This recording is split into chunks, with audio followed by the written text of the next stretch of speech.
Assalamualaikum warahmatullahi wabarakatuh. Selamat datang di webinar kita kali ini tentang analisis permasalahan dalam proses pembentukan Undang-Undang Nomor 3 Tahun 2022 tentang Ibu Kota Negara ditinjau dari asas-asas dalam pembentukan undang-undang dan materi muatan dalam Undang-Undang Nomor 3 Tahun 2022 tentang Ibu Kota Negara. Di mana pembicaranya kali ini akan ada Muhammad Davian Rahasdar, lalu Muhammad Jad Adrian, lalu ada Afan Gifari, dan yang terakhir ada Gerhard Ramando Naibaho. Baik, untuk persingkat waktu, mungkin kita langsung masuk ke pertanyaan pertama, yaitu apa permasalahan yang melatar belakangi pembentukan Undang-Undang Nomor 3 Tahun 2022 tentang Ibu Kota Negara tersebut? Apakah ada konteks motif atau suasana politik tertentu yang mendorong pembentukan undang-undang tersebut? Nah, ini akan dijawab oleh Muhammad Jad Adrian. Kepada Saudara Muhammad Jad Adrian, dipersilakan. Baik, terima kasih atas kesempatannya. Saya akan menjawab pertanyaan yang nomor 1 mengenai latar belakang dibentuknya Undang-Undang Nomor 3 Tahun 2022. Yang pertama dapat ditinjau dari aspek lingkungan, yaitu berdasarkan dari naskah akademik Rancangan Undang-Undang Ibu Kota, bahwasanya Provinsi DKI jumlah penduduknya itu pada tahun telah mencapai 10 juta lebih. Jumlah penduduk dalam kawasan metropolitan Jabodetabek Punjur mencapai 32 juta jiwa, menunjukkan dominasi penduduk Jakarta dan kawasan metropolitan Jabodetabek Punjur terhadap kota lain berdasarkan data United Nations. Jumlah penduduk kota ini mencapai ranking ke-10 terpadat, yang kemudian pada tahun 2017 meningkat menjadi ke-9 dunia. Dengan adanya tingkat kepadatan penduduk ini membuat kota ini menjadi macet. Yang pertama di Indonesia tercatat bahwa Jakarta berada pada tingkat 1 sebagai dengan kualitas udara terburuk di dunia berdasarkan Air Quality Index Value atau IPCC pada tahun 2019. Yang kedua, latar belakang selanjutnya adalah aspek ekonomi. Jadi pemerataan ekonomi merupakan alasan utama dari pemindahan IKN ke luar Pulau Jawa. Dengan adanya aktivitas pemerintahan dan bisnis yang berusaha hanya di Pulau Jawa, yang khususnya di DKI Jakarta, telah menghambat pertumbuhan pusat perekonomian baru di luar Pulau Jawa. Bappenas dalam kajiannya mengatakan bahwa pemindahan IKN akan memberikan dampak positif terhadap perekonomian nasional dengan prediksi kenaikan PDRB sebesar 0,1%. Bappenas menyatakan bahwa kenaikan PDRB bersumber dari pemanfaatan sumber daya potensial seperti pembukaan lahan yang keperluan infrastruktur produktif dan pembukaan lapangan kerja bagi sumber daya manusia terampil yang selama ini belum termanfaatkan secara spesifik. Bappenas memperhitungkan akan terjadi peningkatan upah tenaga kerja di wilayah sekitar yang tercermin dengan kenaikan first of labor sebesar 1,37%. Selanjutnya yaitu adalah aspek yang ketiga, yaitu aspek sosial dan budaya. Jika dilihat dari segi aspek sosial budaya, Kalimantan Timur memiliki keberagaman karakteristik kebudayaan. Hal ini dapat dilihat dari berbagai kearifan ekologi dan budaya masyarakat yang dilakukan dalam kehidupan sehari-hari, keterbukaan masyarakat asli Kalimantan Timur, dan keberagaman sosial budaya yang telah terjalin sejak lama. Namun perlu diketahui yang menjadi permasalahan yaitu dari aspek sosial budaya pemindahan ibu kota ke Kalimantan, bahwasannya dilihat dari dampak sosial terjadinya pemindahan ASN ke ibu kota terkait perlindungan sosial bagi masyarakat yang berada di kota baru maupun ASN yang berpindah ke ibu kota baru. Dikarenakan kemungkinan terjadi konflik akibat perubahan tekanan sosial di masyarakat Kalimantan yang diakibatkan oleh pemindahan ibu kota baru. Selanjutnya mengenai pertanyaan kedua, apakah ada motif atau suasana politik? Ya, perlu diketahui juga yang namanya pembentukan undang-undang tidak bisa dipisahkan dari yang namanya unsur politik, pasti ada yang namanya politik hukum. Di sini kami telah mencatat ada 3 politik hukum mengenai Undang-Undang Cipta Kerja. Yang pertama, politik hukum dan kaitannya dengan naskah akademik. Sebelumnya penyusunan naskah akademik ini sendiri merupakan salah satu agenda dalam perencanaan pembentukan peraturan perundang. Keberadaan naskah akademik ini tujuan agar produk ini sesuai dengan pencapaian tujuan yang dapat dilaksanakan. Namun sangat disayangkan dalam naskah akademik ini menjadi kualitasnya perlu dipertanyakan. Hal ini dikarenakan dalam naskah akademik Undang-Undang IKN terutama dalam pembahasan terkait landasan filosofi, sosiologi maupun yuridis, pembahasan yang masih dangkal, bahkan lebih cenderung mengandung poin-poin pembahasan yang masih mengandung poin-poin tentang tujuan pembentukan yang dicapai dengan adanya Undang-Undang IKN. Yang kedua, politik hukum dengan waktu pembentukan Undang IKN yang sangat singkat. Pembentukan Undang-Undang IKN hanya berlangsung selama 43 hari. Yang ketiga yaitu mengenai politik hukum dalam partisipasi publik dalam pembentukan undang-undang IKN. Sayangnya dalam pembentukan undang-undang IKN, unsur partisipasi publik tidak memenuhi kriteria partisipasi yang bermakna sesuai dengan prinsip meaningful participation. Hal ini tidak lain dan tidak bukan adalah dampak dari terburu-burunya dalam proses pembentukan undang-undang IKN yang hanya dilakukan selama 43 hari saja. Mungkin itu jawaban yang dapat saya sampaikan. Terima kasih. Baik, terima kasih Saudara Ziad. Kita lanjut ke pertanyaan berikutnya, yaitu bagaimana proses pembentukan Undang-Undang Nomor 3 Tahun 2022 tentang Ibu Kota Negara tersebut. Apakah telah sesuai dengan prosedur pembentukan undang-undang? Pertanyaan ini akan dijawab oleh Gerhard Amando Nayobah. Pada Saudara Gerhard, dipersilakan. Oke, terima kasih kepada Ilham. Di sini saya akan menjelaskan mengenai pertanyaan yang barusan Ilham tanyakan. Jadi terkait pembentukannya, apakah sudah sesuai dengan prosedur pembentukan dari undang-undang itu sendiri? Di sini singkatnya kami ini dalam hal sudah sesuaikah prosedurnya? Ini sudah sesuai.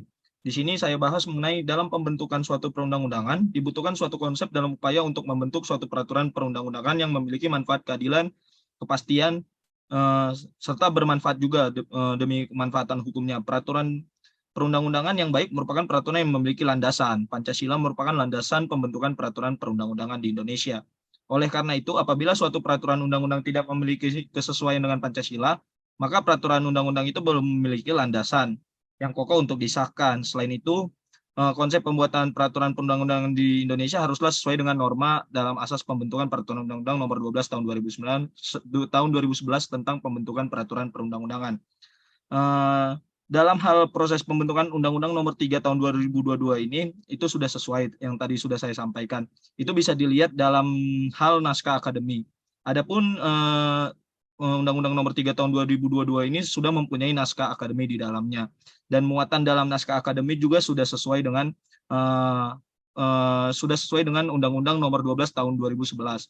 Walaupun tadi banyak politik hukum yang pertama waktunya yang singkat, baru unsur partisipasi publik yang dalam sosiologis dan segala macamnya masih sangat minim, tapi dalam hal prosedur Undang-Undang IKN Nomor 3 Tahun 2022 ini telah sesuai prosedurnya. Mungkin demikian penjelasan dari saya, mungkin boleh dilanjutkan oleh Ilham. Terima kasih.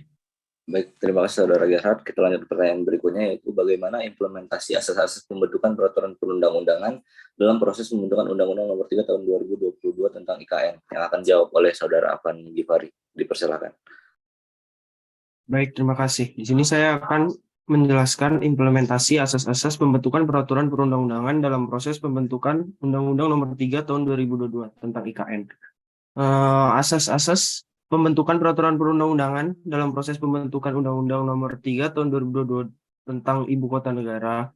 Sebelumnya, asas-asas dalam pembentukan perundang-undangan diatur dalam Undang-Undang Nomor 12 Tahun 2011, tepatnya pada pasal 5, yang berbunyi dalam membentuk peraturan perundang-undangan harus dilakukan berdasarkan pada asas pembentukan perundang-undangan yang baik, yang meliputi kejelasan tujuan, kelembagaan atau pejabat pembentuk yang tepat, kesesuaian antara jenis, hierarki, dan materi muatan, asas dapat dilaksanakan, kedayagunaan dan kehasilgunaan, kejelasan perumusan, serta asas keterbukaan. Berdasarkan pasal di atas, beberapa implementasi asas-asas pembentukan peraturan perundang-undangan pada UU IKN sebagai berikut. Yang pertama, asas kejelasan tujuan.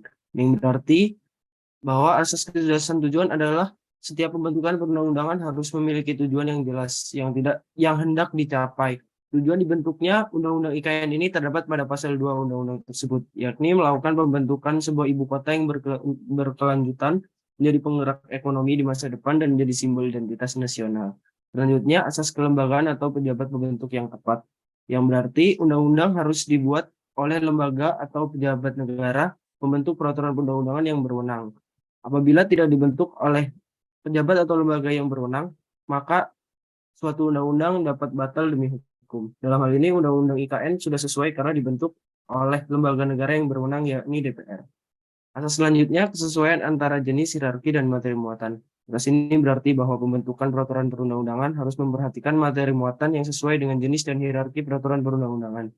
UU IKN berada pada jenis hierarki yang ketiga, yaitu undang-undang. Sementara dalam materi muatan yang terdapat pada undang-undang ini terdapat beberapa asas, diantaranya asas ketuhanan, pengayoman, kemanusiaan, dan kebangsaan.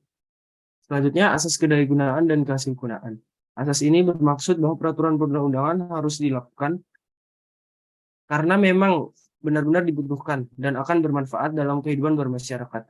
Urgensi dari pengesahan UU IKN adalah bahwa ibu kota saat ini, yakni DKI Jakarta, sudah tidak dapat secara maksimal menjalankan fungsinya sebagai ibu kota negara. Hal tersebut dikarenakan beberapa penyebab, sehingga diperlukan pemindahan ibu kota untuk menyelesaikan permasalahan tersebut. Selanjutnya, asas kejelasan rumusan. Asas ini bermaksud bahwa setiap peraturan perundang-undangan harus memenuhi syarat teknis penyusunan, pembahasan, pilihan kata, serta bahasa hukum yang jelas dan mudah dimengerti, sehingga tidak menimbulkan berbagai interpretasi dalam pelaksanaannya. Pada UU IKN dapat ditemukan banyak pasal yang tidak dijelaskan secara rinci serta terdapat beberapa salah penulisan. Atas yang terakhir, yakni asas keterbukaan, yang berarti bahwa pembentukan peraturan perundang-undangan mulai dari tahap perencanaan hingga pengundangan bersifat transparan dan terbuka, sehingga seluruh lapisan masyarakat berkesempatan untuk memberi masukan dalam pembentukan peraturan perundang-undangan. Undang-undang IKN dalam perancangan dan pengesahannya mendapat banyak kontra karena ketidakterbukaannya dalam proses pembentukannya, serta dirasa banyak pihak yang kurang tepat karena menjadi prioritas dan memakan banyak anggaran di saat negara sedang menghadapi pandemi. Undang-undang IKN hanya dibentuk dalam waktu 42 hari, terhitung semenjak 3 November 2021 sampai 18 Januari 2022. Proses ini terbilang sangat cepat karena RUU IKN berkaitan dengan sesuatu yang memiliki dampak luas terhadap masyarakat. Mungkin sekian jawaban dari saya kembalikan kepada moderator. Terima kasih. Baik, terima kasih Saudara Afan. Kita lanjut ke pertanyaan terakhir, yaitu apakah materi muatan yang terkandung dalam Undang-Undang Nomor 3 Tahun 2022 tentang IKN sesuai dengan materi muatan undang-undang? Apakah ada permasalahan konstitusionalitas dari materi muatan tersebut? Pada Saudara Muhammad Afan Rahasdar, dipersilakan. Oke, baik. Terima kasih moderator. Mungkin langsung saya jawab ya. Yang pertama, apakah sudah ada materi muatan yang sesuai dengan Undang-Undang Nomor 12 Tahun 2011 ini? Yang pertama sudah ada, yaitu ada asas pengayoman, asas kemanusiaan, dan juga asas kebangsaan dalam Undang-Undang IKN ini. Tapi terkait permasalahan konstitusionalitas, apakah ada? Ya, ada. Terdapat 3 masalah yang saya temukan pada Undang-Undang Ibu Kota Negara ini. Yang pertama yaitu harusnya ini UU IKN merupakan provinsi karena frasa setingkat provinsi menimbulkan interpretasi dan ambiguitas konstitusional. Rumusan ini juga akan mewujudkan kepastian hukum yang sesuai dengan konstitusi. Kemudian yang kedua adalah dengan tetap perlu adanya DPRD dalam satuan pemerintahan daerah khusus ibu kota negara yang mana selain akan berpegang teguh prinsip demokrasi melalui pemilihan umum sebagaimana tertuang dalam konstitusi. Keberadaan DPRD juga akan turut dilibatkan di dalam pembentukan peraturan daerah dan fungsi pengawasan sehingga terciptanya check and balance juga di pemerintahan. Kemudian yang ketiga adalah adanya mekanisme pemilihan kepala otoritas, bagaimana pemilihan gubernur serta dengan syarat yang ditentukan. Karena jika tidak ada, ini akan menghilangkan esensi negara hukum demokrasi di Indonesia. Mungkin itu saja yang bisa saya sampaikan. Saya kembalikan ke moderator. Terima kasih. Baik, terima kasih Saudara Davin dan pembicara lainnya. Dari pemaparan tadi dapat disimpulkan bahwa yang pertama, dalam pembentukan peraturan perundang-undangan, penting untuk memperhatikan konsep yang menghasilkan peraturan yang bermanfaat, adil, dan memberikan kepastian hukum. Landasan pembentukan peraturan perundang-undangan di Indonesia adalah Pancasila. Lalu yang kedua, proses pembentukan Undang-Undang Nomor 3 Tahun 2022 tentang IKN telah sesuai dengan prosedur pembentukan undang-undang yang berlaku, termasuk persyaratan naskah akademik. Naskah akademik digunakan sebagai acuan dalam pembentukan RUU dan penting dalam menjelaskan tujuan kajian ilmiah dan argumentasi filosofis, sosiologis, serta yuridis.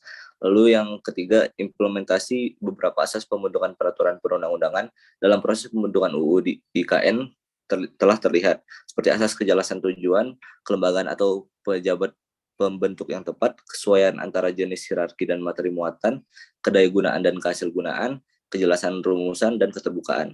Namun, terdapat beberapa masalah dalam Undang-Undang IKN yang perlu diperhatikan, antara lain ketidakterbukaan dalam proses pembentukan yang menuai kritik, ambigu, dan kerancuan dalam nomenklatur yang digunakan, serta isu konstitusionalitas terkait dengan status otorita IKN dan pengurangan perwakilan rakyat.